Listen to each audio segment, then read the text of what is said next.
Vraiment, pardon. Je ne sais pas s'il faut que je commence à dire ça en anglais. Arrêtez de marcher avec les pauvres. Il faut arrêter. Pourquoi vous marchez avec les pauvres? La classe qui a le plus de problèmes, oui. C'est la classe moyenne, donc la classe pauvre. Oui. Si tu ne côtoies pas cette classe, comment tu vas savoir certains problèmes pour pouvoir... Je suis d'accord avec toi. C'est très bien ce que tu as dit. Alors, ce que moi je vais dire maintenant,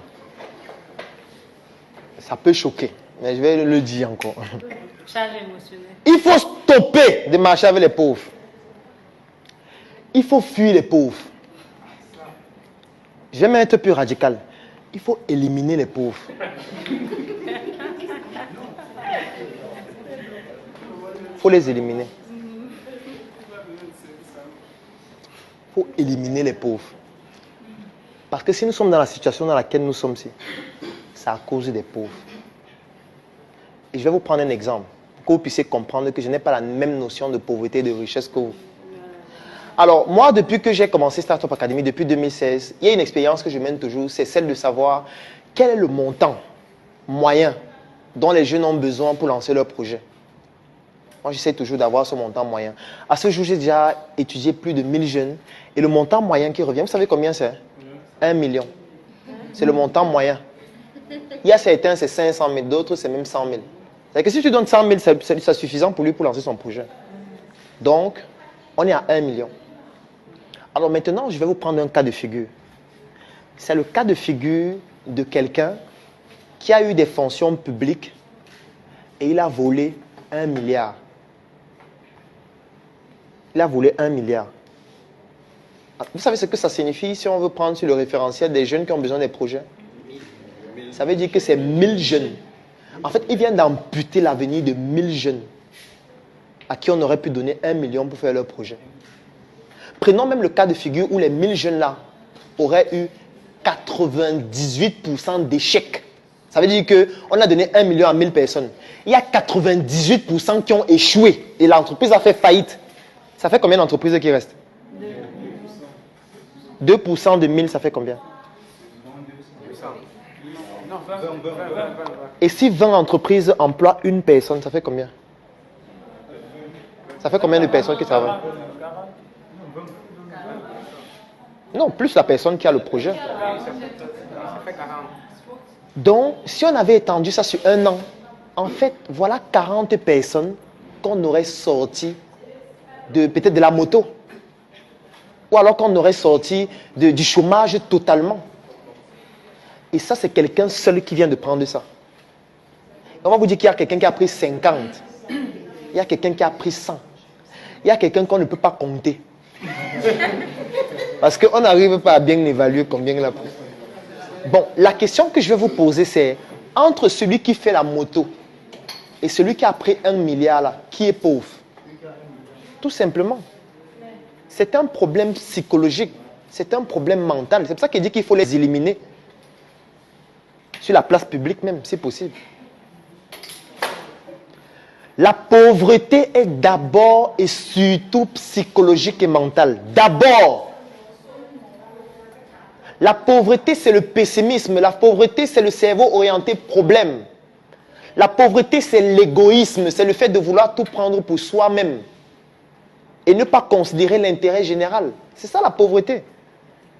La pauvreté, c'est passer son temps à voir des problèmes, critiquer les personnes qui ont été à l'origine du problème et ces personnes ne sont jamais vous-même. Et de passer tout son temps à débattre pour dire que non, c'est tel qui est responsable, on doit le virer. C'est ça que j'appelle la pauvreté. Lorsque ça arrive à la phase où vous n'avez plus l'argent dans votre poche, en fait, c'est juste déjà les métastases. C'est déjà les complications. C'est pour ça que quand je dis d'arrêter de marcher avec les pauvres, c'est d'arrêter de marcher avec des personnes qui ont un cerveau orienté de cette façon. Parce que ça vous contamine et ça vous pousse à réfléchir aussi de cette façon. C'est de ça qu'il s'agit. Faites une expérience. Marchez avec quelqu'un qui tous les jours il se plaint. Et que tous les jours quand vous le rencontrez, il se plaint toujours de quelque chose. Il n'est jamais content. Il y a toujours un truc dont il se plaint, que ça ne marche pas. Vous allez vous rendre compte que de plus en plus, vous aussi, vous allez commencer à vous plaindre. C'est comme ça que ça va se passer. De plus en plus, vous allez commencer à vous plaindre aussi. À vous plaindre, à vous plaindre. Après, vous allez passer votre temps à vous plaindre. Et vous, en tant qu'entrepreneur, ce n'est pas l'attitude que vous devez avoir. Ce n'est pas bénéfique, ce n'est pas utile, ce n'est pas pertinent. Vous devez plutôt être en train d'être avec des personnes qui vous disent que, ok, il y a trop des embouteillages à Douala. Comment on peut faire pour gagner de l'argent avec l'embouteillage? Ça, c'est une autre manière de voir le problème. C'est-à-dire, il y a un problème, maintenant, on réfléchit comment on va gagner de l'argent à travers le problème. Et là, on met sur pied un mécanisme intellectuel qui est différent de celui qui passe juste le temps à dire qu'il y a l'embouteillage, il faut que le délégué du gouvernement parte. Ce n'est pas la même manière de voir le problème. Et quand je dis qu'il faut arrêter de marcher avec les pauvres, c'est d'arrêter de marcher avec ce type de personnes qui ne vous apportent rien. Moi, par exemple, il y a une phrase que vous n'allez jamais entendre dire. J'étais chez mon ami. On tapait les divers. J'ai dit, mais c'est un luxe. Il y a un document que je suis en train d'écrire. Le titre, ça s'appelle « Comment perdre son temps ». Et dans le document là, il y a donc plusieurs étapes pour perdre son temps. Et parmi les étapes, rendre visite aux amis. Attends, je veux dire, quel est le temps que vous avez pour rendre visite à un ami? Vous faites ça comment en fait? Sauf si c'est quelqu'un qui est dans votre projet. Nous, on est arrivé à un niveau où même quand on est en train de s'amuser en boîte de nuit, on est en train de travailler. Je vais vous expliquer comment. Dernièrement, on était dans une boîte de nuit, on arrive, on est assis autour d'une table, on commande à boire, et quand la serveuse vient nous sert, on lui dit, quelle est la boisson que les gens consomment le plus ici? On est déjà en train de travailler. Parce que là, ce n'est pas une question qu'on pose parce qu'on veut juste savoir la boisson. C'est parce qu'on veut déjà comprendre quelles sont les attitudes de consommation des personnes qui viennent. Parce que nous, on compte aussi gagner de l'argent avec la fête. Il est inadmissible que nous, on fasse l'entrepreneuriat et puis les gens partent fêter ailleurs. Vous êtes d'accord? Il faut qu'à un moment donné, nous aussi, on se rencontre comme ça pour fêter maintenant nous-mêmes. Et là, quand la fête finit, le chiffre d'affaires, c'est nous qui comptons. C'est pas mieux comme ça. C'est mieux. On fabrique notre bière nous-mêmes. On boit notre bière, même si ce n'est pas la meilleure. On va le faire. On ne peut pas continuer comme ça. On va continuer à boire la bière des autres, danser la musique des autres, fêter, aller prendre les femmes des autres. Non. On doit faire avec pour nous. C'est aussi ça le patriotisme.